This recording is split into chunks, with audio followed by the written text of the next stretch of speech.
This video is sponsored by BuyMode eShopping. BuyMode eShopping application நம்ம Play Storeலயே அவைலபிளா இருக்கு. Amazon, Flipkart போலவே BuyMode applicationலயும் நமக்கு வீட்டுக்கு தேவையான எல்லா பொருட்களும் நமக்கு அவைலபிளா இருக்கு. பெஸ்டான குவாலிட்டியில, பெஸ்டான ப்ராடக்ட்ல, சூப்பரான ஆஃபர்ஸ்ல நீங்க ஏதாவது ப்ராடக்ட்டை வாங்கணும்னு நினைச்சீங்கன்னா BuyMode is the best place. நீங்களும் BuyModeல உங்க வீட்டுக்கு தேவையான எல்லா ப்ராடக்ட்டுமே பர்ச்சேஸ் பண்ணலாம். நீங்க மட்டும் பர்ச்சேஸ் பண்ணாம உங்க ஃப்ரெண்ட்ஸ் அண்ட் ஃபேமிலிக்கு இதை நீங்க ஷேர் பண்ணுங்க. நல்ல ஆஃபர்ஸ், பெஸ்ட் குவாலிட்டி, நல்ல சேஃப் அண்ட் செக்யூரான டெலிவரி எல்லாமே நம்ம BuyModeல ப்ரொவைட் பண்றாங்க. அது மட்டும் இல்லாமல் உங்களுக்கு ஏதாவது டவுட்டாக இருந்தால் 24/7 கஸ்டமர் கேர் சர்வீஸ் 24/7 உங்களுக்கு அவைலபிளாக இருக்குது. BuyModeக்கான மோர் டீடைல்ஸ் தெரிஞ்சுக்கணும், என்னோட டிஸ்கிரிப்ஷன் செக் பண்ணி பாருங்க, ரொம்பவே யூஸ்ஃபுல்லாக இருக்கும். Hello friends, welcome back to my channel. இன்னைக்கு நம்ம இந்த வீடியோவில் எதை பற்றி பார்க்க போகிறோம்னா செல்ஃப் கான்ஃபிடென்ஸ். நம்ம மனிதர்களை தொடங்கி விலங்குகள் வரைக்கும் எல்லாத்துக்குமே தேவையான ஒன்று தான் தன்னம்பிக்கை, செல்ஃப் கான்ஃபிடென்ஸ். ஒரு விலங்கு தான் வேட்டையாடக்கூடிய ஒரு உயிரினத்தை என்னால் வேட்டையாட முடியுங்கிற கான்ஃபிடன்ஸ் இருந்தால் மட்டும்தான் அதை வேட்டையாடி அதை உணவை உண்ண முடியும். இல்லை என்னால் முடியாது அப்படின்னு சொல்லிட்டு பட்டினி கிடந்தா அந்த விலங்கு செத்து போயிடும். ஸோ அதே மாதிரி தான் மனுஷங்களாக இருக்கட்டும், நம்மளால் முடியும் என்று நினச்சி நம்ம ஒரு செயலை செஞ்சால் மட்டும்தான் நமக்கு முழுமையான வெற்றி நமக்கு கிடைக்கும். ஸோ அந்த தன்னம்பிக்கையை தரக்கூடிய சில வழிமுறைகள் என்னென்ன, நம்ம வாழ்க்கையில் தன்னம்பிக்கையை தரக்கூடிய நமக்குள்ளேயே இருக்கிற சில பண்புகள் என்னென்ன, நம்ம எப்படி இருந்தால் நமக்கு தன்னம்பிக்கை அதிகரிக்கும் அப்படின்னு தான் இந்த வீடியோவில் தெளிவாக பார்க்க போகிறோம்.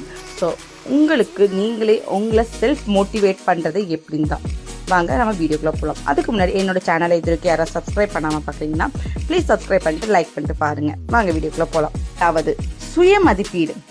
உங்களின் வலிமைகளையும் திறமைகளையும் முதலில் அறிந்து கொள்ளுங்கள். நீங்கள் எதை செய்ய முடியும், அதில் நீங்கள் சிறந்தவராக எப்படி திகழ முடியும் என்பதை கவனத்தில் வைத்து செயல்படுங்கள். நேர்மையாக இருந்து கொள்.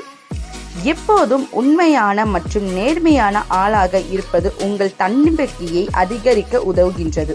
இது உங்களின் மனநிலைமைக்கும் மற்றும் உறவுகளையும் எளிதாக ஆக்கிவிடும். இவை உங்களின் உறவு முறையை மேலும் பலப்படுத்தும். மூன்றாவது, சிறிய வெற்றிகளை கொண்டாடுவது. ஏற்கனவே நீங்கள் சாதித்துள்ள சிறிய வெற்றிகளை பாராட்டுங்கள். ஒவ்வொரு வெற்றியும் உங்களுக்கு மறு தன்னம்பிக்கையை உருவாக்குகின்றது. உங்களை நீங்களே செல்ஃப் மோட்டிவேட் செய்து கொள்ளலாம். நான்காவது, தவறுகளை ஏற்றுக்கொள். தவறு செய்வது எல்லோருக்கும் ஏற்படும். தவறுகளை ஒரு கல்வியாக கையாளுங்கள். அது உங்களுக்கு வளர்ச்சிக்கான வாய்ப்பை தருகின்றது. நீங்கள் செய்யும் தவறுகளை முதலில் ஒற்றுக்கொள்ள கற்றுக்கொள்ளுங்கள். ஐந்தாவது, சரியான வட்டாரத்தில் இருந்து கொள். உங்களுக்கு ஆதரவு தரும் மற்றும் உங்களின் முன்னேற்ற பாதையை கொண்டு செல்லும் நண்பர்களுடன், குடும்பத்தாருடன் மற்றும் உறவினர்களுடன் நேரத்தை செலவிடுங்கள். அவை உங்களை வெற்றிக்கான பாதையில் அழைத்துச் செல்ல உதவுகின்றது. ஆறாவது, நம்பிக்கையான மொழி பயன்படுத்தவும். உங்கள் சொற்களை சரியான நேரத்திலும் மகிழ்ச்சியான மற்றும் தன்னம்பிக்கை உள்ள வாக்கியங்களை பேசுங்கள். அது உங்கள் மனநிலையை மேலும் வலுப்படுத்தும். நாம் பிறருக்கு சொல்லும் சொற்களை அவர்களுக்கு ஊக்கப்படுத்தும் சொற்களாக இருக்கும்போது அது உங்களையும் வளர்ச்சிக்கான பாதையை கொண்டு செல்லும். ஏழாவது, குடும்பம் மற்றும் நண்பர்களின் ஆதரவு பெறுதல். உங்களின் தன்னம்பிக்கையை ஊக்கப்படுத்த குடும்பம் மற்றும் நண்பர்களுடன் நேரம் கழிக்கவும். அவர்கள் உங்களுக்கு மிகவும் உதவுவார்கள். ஒன்பதாவது, நம்பிக்கை துரோகம் செய்யாதிருத்தல். தன்னம்பிக்கையை வளர்த்து கொள்ளும் உங்கள் பயணங்கள் மற்றும் சந்தேகங்களை எதிர்கொண்டு அதை மேற்கொண்டு செயல்படுங்கள். செய்யப்படும் போது அதன் தன்னம்பிக்கை பெருகும். மற்றவர்களை கீழே இழுத்துவிட்டு தான் முன்னேற வேண்டும் என்று ஒரு நாளும் நினைத்து விடாதீர்கள். அது உங்களையே கீழே தள்ளிவிடும்.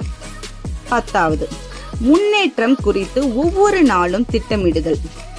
சிறிய மற்றும் முக்கியமான இலக்குகளை திட்டமிட்டு அவற்றை அடையும் போது உங்களுக்கு தன்னம்பிக்கை இயல்பாகவே அதிகரிக்கும்.